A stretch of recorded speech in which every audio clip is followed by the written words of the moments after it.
Hey, Michelle, how are you? Hello, Liz. I'm doing awesome. Thank you for having me out again. Oh, well, thank you. You're the one that's really, really busy. So I feel really selfish kind of going, I want to interview you again next week. Tonight, everybody, we're going to talk more about the book, Business Ownership Mindset. And like I was just telling Michelle a couple seconds ago, the whole book's a major eye opener for me.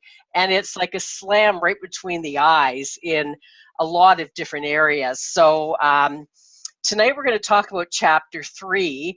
And I got to tell you, this book has opened my eyes to so many things. It's actually scary. Like, I was definitely in denial over a bunch of stuff. So, Michelle, thank you to you for writing this book and putting it out.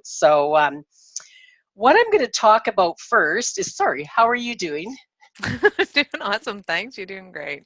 Don't worry about Good, it. good. The chapter 3 was all about self-actualization and the importance of it, and it was about Maslow's hierarchy. And in this here, you sort of flipped it around. So I'm just going to read a little bit here and tell you that I was a little bit confused, but it makes total sense after I read it.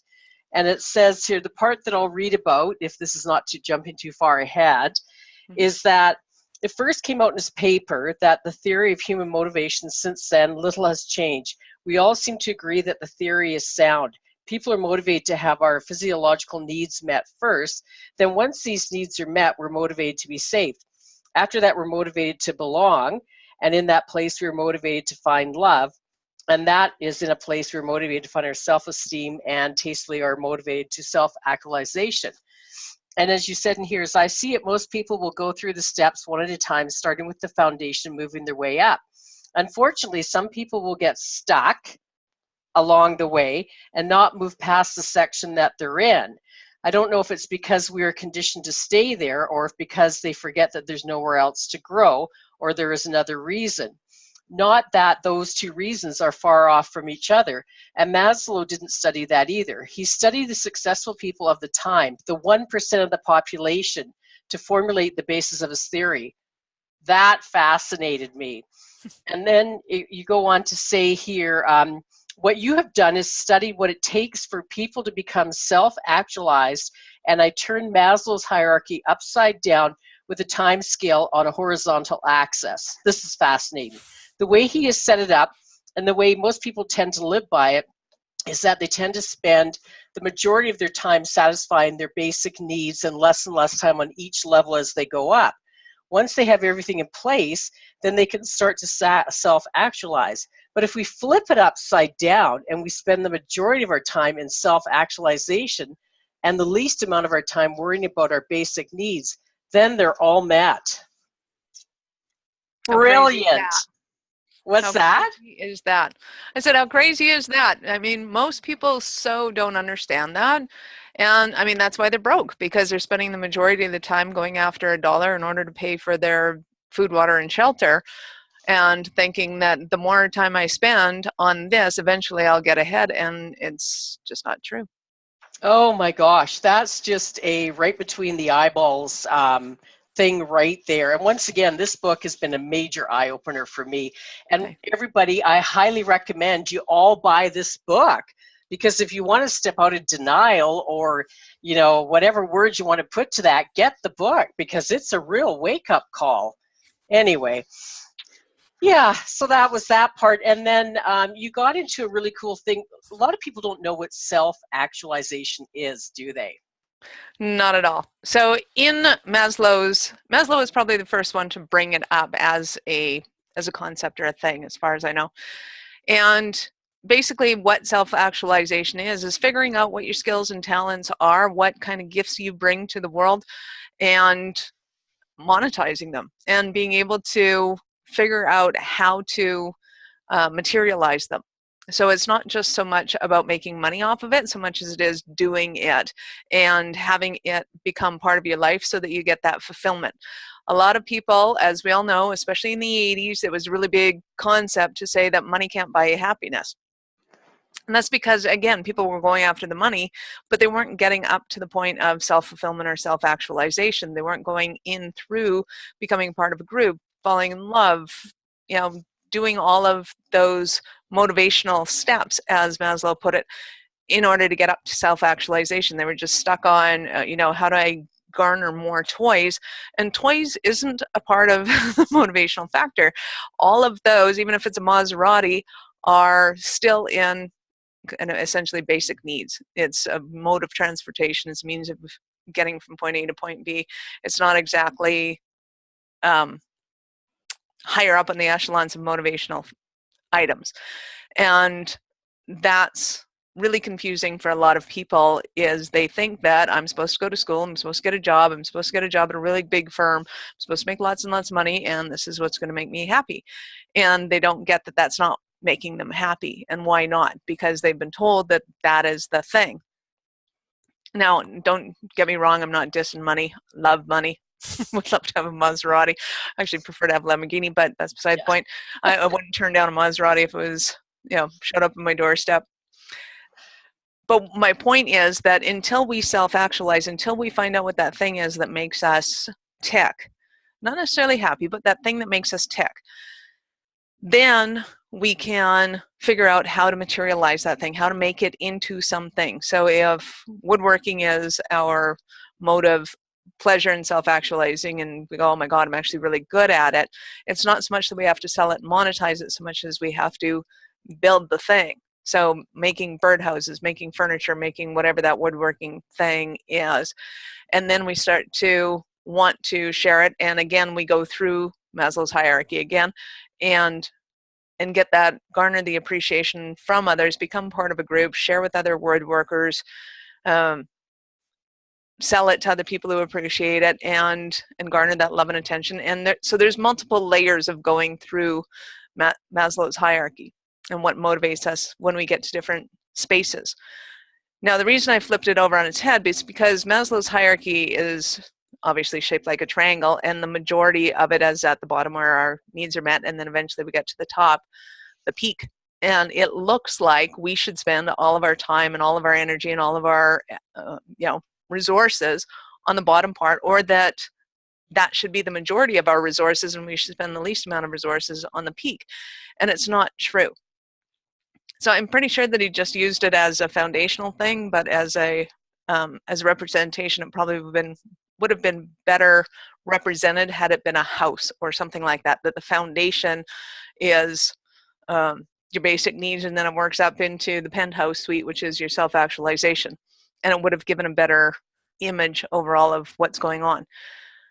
In the kind of triangle sense of it, we have to flip it upside down so that it looks like we're spending the majority of our time on self-actualization. So it's not that we've just flipped it upside down, but that we've flipped the amount of resources or time concerned on its head, so that the majority of the triangle is on the top with self-actualization, and the minority of the time and effort and resources are spent on your basic needs. Now, I also get it that when you don't have your basic needs met, that we go into survival mode. We start to freak out and panic and go, oh my God, I just need food, water, and shelter. I get that. I totally get it. It sucks being there. I totally get that too. Done, been there, bought that t-shirt.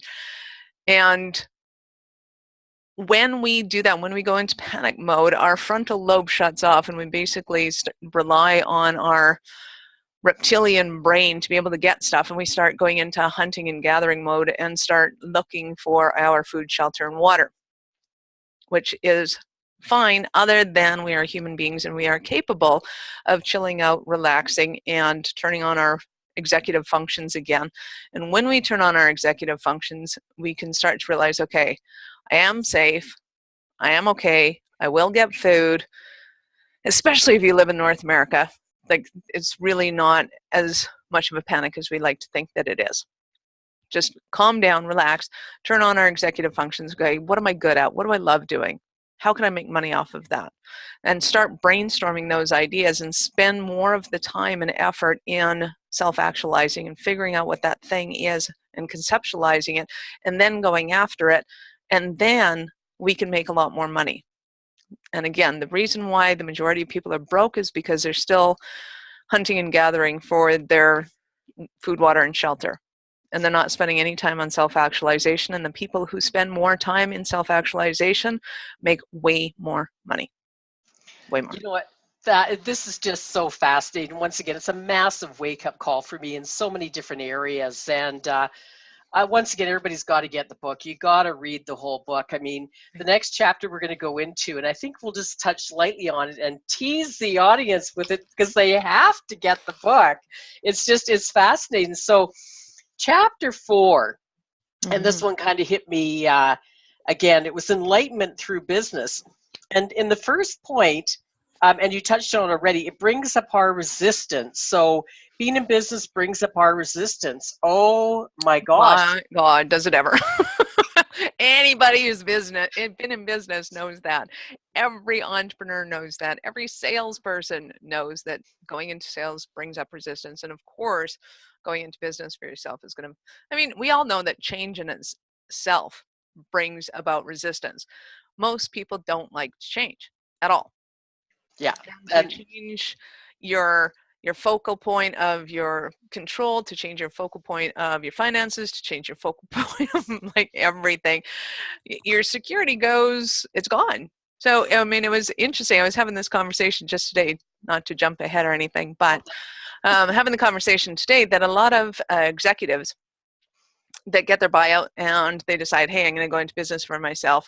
And whether they start up their own company or they buy a franchise or whatever it is, and they start to realize that, hey, this entrepreneurial thing is not the same as running a huge corporation. And it's not, because the focus of control is external when you're the CEO of a corporation. So even though you're the hotshot, you're the one in charge, you're the one making the calls, so to speak, you're not really. You still have the board of directors to report to. You still have all of your staff to report to. There's still a corporate culture that's in place because all of these employees were there long before you got there, and they'll probably be there long after you're there, unless you're one of the ones that worked your way up over 30 years. But still, there's still a board of directors. There's still shareholders. And with that, the control is external. So as soon as you become an entrepreneur, now all of a sudden, hey, I'm not getting a paycheck every week. So there goes one of the kind of the poles to the tent, if you will, gone. I'm not getting paid every week. I have to make my own decisions. There goes another pole on that tent that's completely gone. And all of a sudden you start to realize, hey, all of the things that I was doing, that there's a lot of security around that. There's a lot of security around getting paid every week. There's a lot of security around reporting to the board of directors. There's a lot of security around having a culture in place, having systems in place, having an assistant, having, all of these teams of people to be able to support you and do their thing. And then even if you go from having, getting the buyout and hiring a ton of people in that company so that you have the support in place, you're still the one that has to train them. You're still the one that has to, give them the manuals on how to do things. You're still the one that has to hold them accountable. And if that focus of control is still external to you, then it's easier to do. When that focus of control becomes internal, like it is when you're the entrepreneur and you're the one in charge of starting up this company and setting it up, even though technically headquarters is calling the shots and they've already put the systems in place, it's still you that has to be there to hold everybody accountable, to hold their hand, to make it happen. And that is, it's terrifying. It brings up resistance. It's just not the same at all in any way, shape, or form.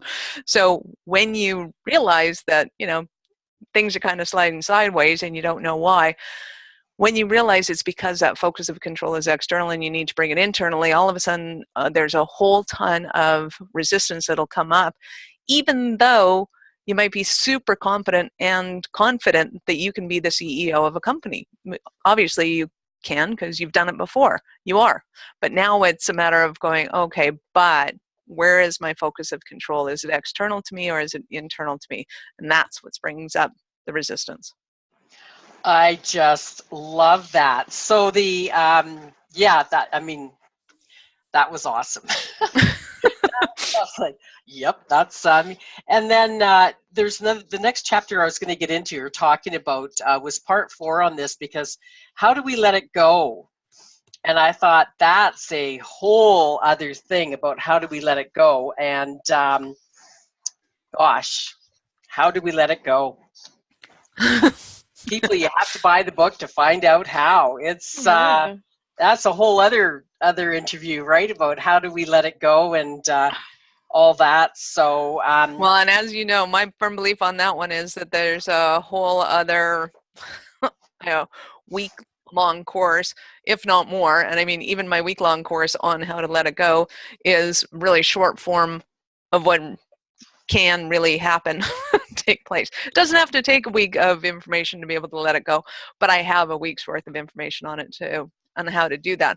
But to me, it's paramount that regardless of the modality of how you choose to let it go, you got to figure out a way. Like whether it's, Who Stole My Cheese, and you go and read that, or there's every book about that Wayne Dyer ever wrote, or whether it's Louise Hay, or it's books on forgiveness, or you prefer to go the Bible route. I don't care what the methodology is, but somehow, some way, you got to figure out how to let it go. And it is not a logical problem that you're undergoing. Because if it was a logical problem, you'd have solved it by now. I know you're smart. I know you're intelligent. I know you can figure stuff out. It is not a logical problem, and that's the reason why most people get hung up on letting go of resistance. And if you teach this stuff, I get it that you're beating yourself up going, oh my God, I teach this stuff. I should know how to let this go. It doesn't work that way. I wish it did. I do. Because if it was as easy as just going out and teaching it and then you're all good and golden, oh my God, I would have been good and golden long ago. That's not what it's all about. So what's that? Sorry, go ahead. Well, and letting it go, so the modality with which you use, you have to undergo an exercise and get to the emotional crux of what's going on. Because as I compare it is, if you think about an idea as a thread, and every straight thread is a logical beginning, logical middle, logical conclusion. And as long as that thread is nice and straight, you have linear thought and life is beautiful.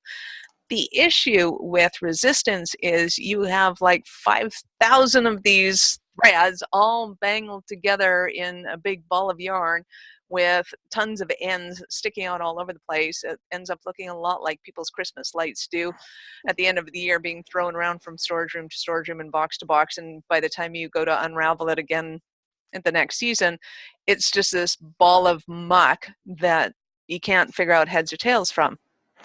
That's resistance.